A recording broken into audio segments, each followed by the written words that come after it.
কেটে ব্যবহৃত ব্যাটে লাগানো সেন্সর, আম্পায়ারের হাতে এই মেশিন কিংবা স্টাম্পের ভেতরের গর্তে লাগানো সেন্সরের পেছনের কারণ কি কখনো জেনেছেন? স্টেডিয়ামে উপস্থিত গোয়েন্দা রোবট, বড় পর্দা থেকে শুরু করে মাটিতে আটকে থাকা ডিজিটাল পোস্টারগুলোর রহস্য কি? আজকের ভিডিওতে জানুন ক্রিকেটে ব্যবহৃত শীর্ষ উন্নত প্রযুক্তি সম্পর্কে, এসবের পেছনের কারণ ও খুঁটিনাটি।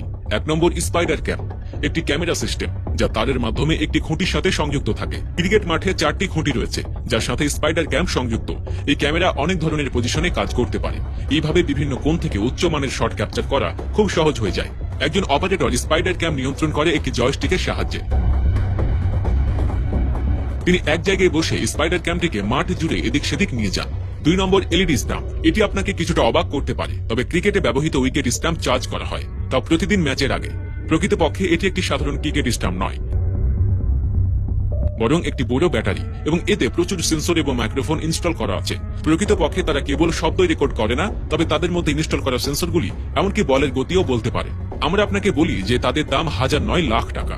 3 নম্বর, বল গ্যাস। রোহিত শর্মা এবং ক্রিস গেলের মতো বিস্ফোরক ব্যাটসম্যানরা ব্যাট করলে বলের আকৃতি প্রায় খারাপ হয়ে যায়।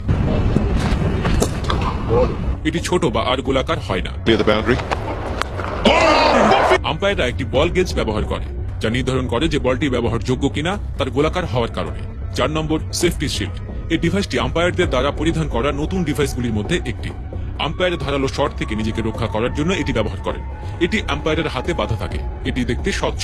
অনেকবার দেখা গেছে যে আম্পায়াররা ধারালো শটে আহত হন,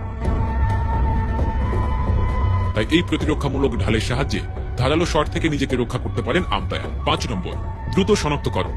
আপনি নিশ্চয়ই লক্ষ্য করেছেন যে যখন একটি বল ব্যাট স্পর্শ করে বা পাস করে এবং বলার রিভিউ নেয়, তখন মধ্যম পর্দায় একটি সাদা পর্দা খোলে। এতে হৃদস্পন্দনের মতো কিছুটা তরঙ্গ রয়েছে। যদি বল ব্যাট স্পর্শ করে, এটি উপরে এবং নিচে চলে যায়, এবং যদি এটি ব্যাট স্পর্শ না করে, তবে লাইনটি সোজা থাকে।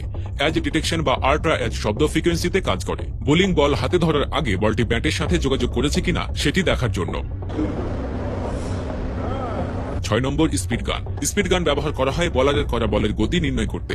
এর মাধ্যমে বোলাররা তাদের বোলিং গতির উপর নজর রাখতে পারে এবং সেই অনুযায়ী যথাযথ পরিবর্তন করতে পারে। এটি একটি রাডারের মতো কাজ করে। প্রিয় দর্শক, এই সব টেকনোলজির মধ্যে কোন টেকনোলজিটি আপনাকে সবচেয়ে বেশি আকর্ষিত করেছে সেটি অবশ্যই কমেন্ট করে জানাতে ভুলবেন না।